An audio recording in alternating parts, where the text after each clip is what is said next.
Fala pessoal, tudo bem com vocês? Vamos falar do Grêmio que está na próxima fase da Copa do Brasil. Uma vitória sobre o Campinense com o requinte de Luizito Soares e os gols de Cristaldo e Ferreirinha. Também o jogo gerou algumas dúvidas para o Grenal, porque agora tudo é o Grenal do próximo domingo. Vamos falar sobre o Grêmio? Chega mais! Eu sou o Chico Garcia, inscreva-se no canal, deixa o teu like e vamos juntos!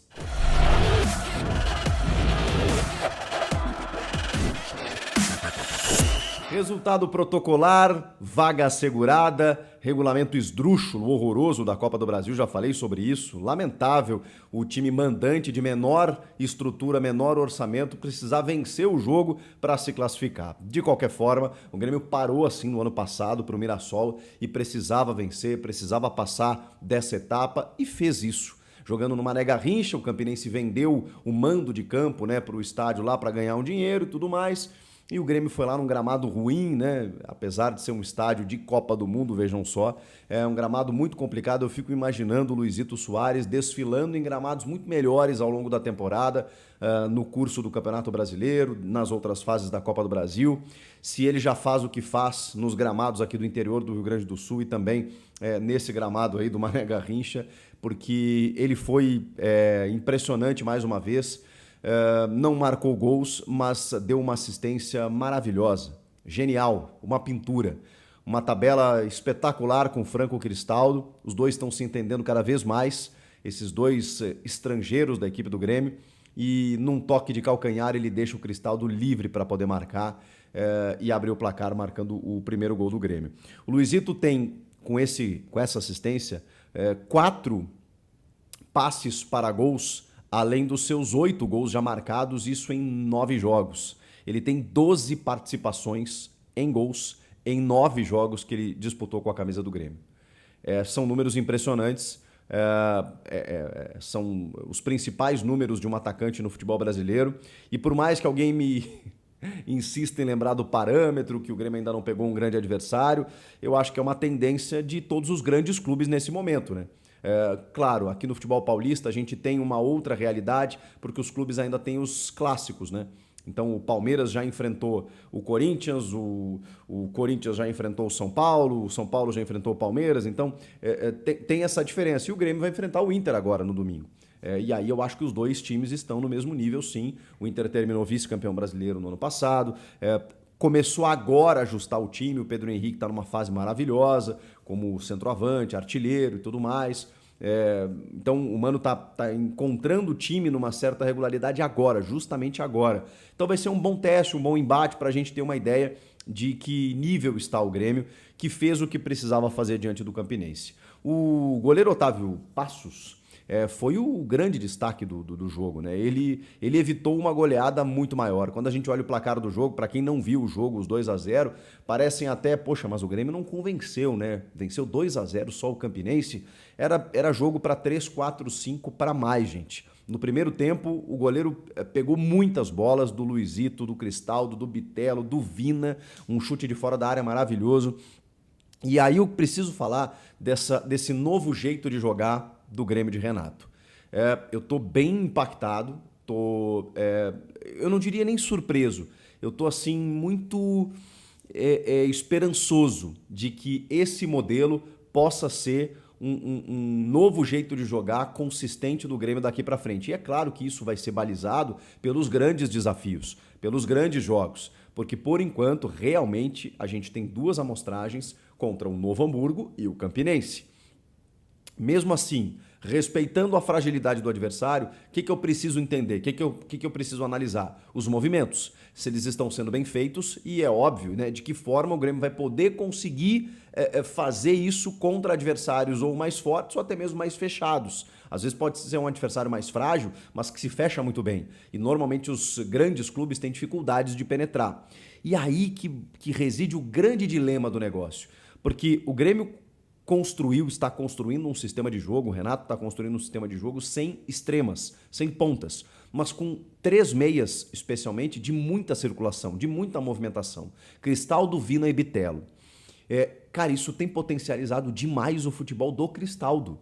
O Cristaldo, que chegou meio tímido e tudo mais, está se soltando cada vez mais e tem sido uma peça fundamental, como um meia armador do time do Grêmio, pisando na área e combinando muitas jogadas com o Soares. Os dois estão cada vez mais próximos ali, se entendendo muito bem. Isso permite, porque a marcação ela acaba sendo atraída para esses dois, que o Bitelo e o Vina tenham uma liberdade absurda de circulação, de inversão, inclusive, de lado, né? O Bitelo cai pela esquerda, o Vina centraliza um pouco mais, e esses movimentos eles vão sendo aprimorados com o entrosamento. Foi apenas o segundo jogo, mas me espanta a capacidade que esses três meias, digamos assim, têm de jogar, têm de criar opções, criar chances para o Grêmio poder atacar. Foram mais de 20 finalizações, 10 no gol, 70% de posse de bola. Foi um negócio absurdo. Foi um massacre realmente sobre o Campinense que não se verificou no resultado por conta do goleiro. Foi apenas 2-0. Mas aí tudo bem, você tem esses três meias e outros dois volantes, digamos assim. O PP, que saiu com dores no tornozelo, preocupa pro Grenal, fiquei um pouco assustado com aquela imagem no banco de reservas, ele com gelo e tudo mais. Tomara que ele tenha condições. Se ele não jogar, imagino que o Carbajo volte, ele que foi apenas preservado para essa partida, e o Vijaçante seja mantido no time. O Vijaçante fez um jogo maravilhoso.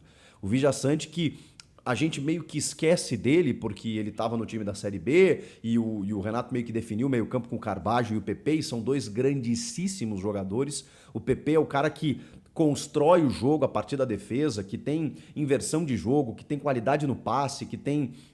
Cara, me impressiona muito a qualidade do PP, que era um 10 quando surgiu na equipe do Flamengo, né? E jogou muito bem no Cuiabá no ano passado.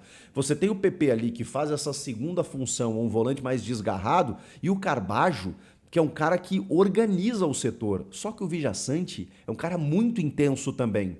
É um grande marcador de meio campo, mas que também se solta em vários momentos. Então... Que maravilhoso esse problema para o Renato. A gente falava de dificuldade de time no ano passado e hoje a gente tem sobra de elenco em algumas posições. Se você... Sempre vai ter um probleminha, como diz o Renato, né? Sempre vai ter algum probleminha para você escalar e você tem que manter a qualidade. Então, se o Grêmio em algum momento não puder contar com o Carbajo, vai ter o Vijaçante. Se o Vijaçante estiver na seleção paraguaia, que seja, você tem o Carbajo, você tem o PP, você tem outros jogadores ali para compor o meio. O Grêmio tem opções. Ainda... O Renato volta naqueles jogadores que são marcados pela torcida e que a gente já viu bastante, né? O Thiago Santos e o Diogo Barbosa, eles terminaram a partida. Mas eu acho que é muito mais por uma questão de utilização de elenco do que qualquer outra coisa. Porque eles não... claro que dentro de um elenco ajustado, de um time que está vencendo, de um time que... o Grêmio está invicto na temporada, são 11 jogos com 10 vitórias... Tem 94% de aproveitamento. Entre os times da Série A, é o time com melhores números, né? O Grêmio tomou só 5 gols em todos esses jogos então assim, e fez 26. Tem um saldo de 21. O Grêmio tem números incríveis realmente nesse começo de ano contra adversários inferiores, eu sei, mas está fazendo o dever de casa. E mais do que isso, construindo o seu jeito de jogar. Dentro desse sistema, com esses dois volantes, esses três meias e o Luizito Soares, você precisa, obviamente, aprimorar. Você precisa ter aproximação e você precisa ter, em algum momento, pelo adversário fechado, essa lateralização. Por isso o Reinaldo subiu muito, mais até do que o João Pedro. Mas o João Pedro fez um jogo honesto. E eu acho que o João Pedro, que eu fui um crítico dele no Corinthians, tem conquistado a vaga na posição. O Fábio também acho que fazia digamos assim, um início de temporada regular. Não vejo tantas críticas, não tenho tantas críticas a ele como muitos têm, mas o João Pedro me parece até um pouco mais efetivo, mais participativo do jogo do que era o Fábio. E acho que ele vai ser o titular para o Grenal. E o Reinaldo subindo mais, aparecendo mais, a gente sabe que ele tem muita qualidade no apoio, mas falta ainda do Reinaldo. Não sei se é porque eu estou acostumado que no São Paulo ele era um cara muito protagonista pelas assistências, eu ainda quero ver muito mais do Reinaldo. O Grêmio não foi ameaçado, não tomou um chute no gol, por exemplo, o Adriel não teve que trabalhar, então foi uma vitória tranquila. E aí no segundo tempo, o Renato fez as suas trocas, entrou o Galdino, entrou o Diogo e o Thiago Santos, como eu falei, entrou o Diego Souza, que até perde um gol, né, tentando driblar o goleiro lá, e o goleiro fez mais uma defesa, né, ele até pediu pênalti, mas o juiz estava em cima, não tinha VAR. Mas aí eu preciso falar do Ferreira. O Ferreirinha não jogava há quase um mês. E o Ferreirinha, eu sou um crítico do Ferreirinha. Porque o Ferreirinha, cara, a gente sempre espera o Ferreirinha desabrochar, acontecer, ser um Everton Cebolinha, né? Que ele foi no Grêmio e o Ferreirinha não consegue, ganha as manchetes por lesão, por dores, por não sei o quê, por proposta, por renovação, por papapá. Mas o Ferreirinha tem muita qualidade, especialmente naquilo que ele sabe fazer, que é esse 1 contra 1, essa jogada em profundidade. E vejam só, o Ferreirinha se tornou um jogador ímpar no elenco. Não há outro com a característica do Ferreirinha. Ah, tem o Gustavinho, não tem recebido oportunidades tantas assim e quando recebe não tem aproveitado. O Galdino não é necessariamente esse cara, um cara que inclusive entrou mais por dentro nesse jogo, até para manter o escopo do que o Renato estava fazendo. Não foi um ponta pelo lado direito, como no começo do ano até foi. Mas o Ferreirinha é o único cara que dá essa profundidade, que vai para a linha de fundo, que corta para dentro e finaliza, que consegue a jogada pessoal, consegue o drible. Ele faz um gol maravilhoso, em que num toque ele tira 2 jogadores e dá aquele chute no contrapé do goleiro, entrando no jogo, quebrando as linhas como o Renato gosta, e depois faz uma jogada de linha de fundo que ele toca para o Suárez, a defesa afasta e o Suárez até aplaude, porque ele deixa o cara na saudade. O Ferreira é para isso. E é por isso que eu não consigo escalar o Ferreira pro Grenal. O Renato que vai fazer isso, é claro, ele é pago e bem pago para isso. Mas eu acho que o time tá pronto, gente. O time tá pronto desse novo jeito de jogar, com os meias circulando, aproximando, criando muitas oportunidades. E o Ferreirinha no segundo tempo vai ser uma grande opção para quebrar as linhas, para daqui a pouco pegar uma defesa mais cansada, partir para cima e tentar resolver o jogo. Você precisa de um jogador assim, mas começar o jogo, o Ferreira não dá amostras de que tem que ser o titular. Ainda mais pelo acréscimo que o Vina deu, não apenas pela qualidade dele, mas pela formatação tática que o time ganha quando ele está em campo, com Vina, Cristaldo e Bitelo.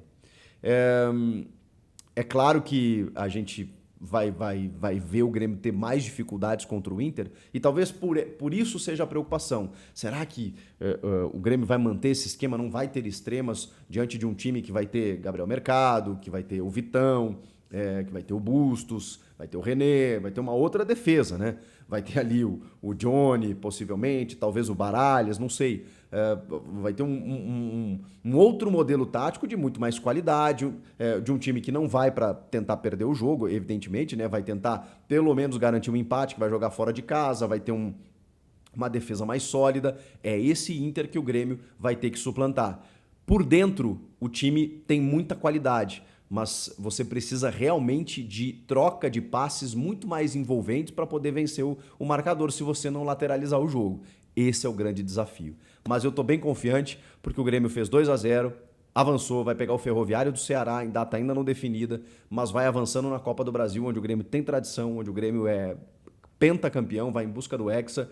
E mais do que isso, esse novo jeito de jogar com um time titular muito bem desenhado, com a bola no chão, com criação de jogadas, com um efeito plástico que há muito eu não via no Grêmio. É por isso que eu tô feliz. Ai. Tamo iludido, tamo empolgado? Levemente. Mas vem aí o Grenal. E aí isso vai nos dar uma garantia, né? Dependendo do desempenho do que vem pela frente. Comenta aqui o que vocês acharam do jogo. Inscreva-se no canal e eu volto na próxima. Tchau!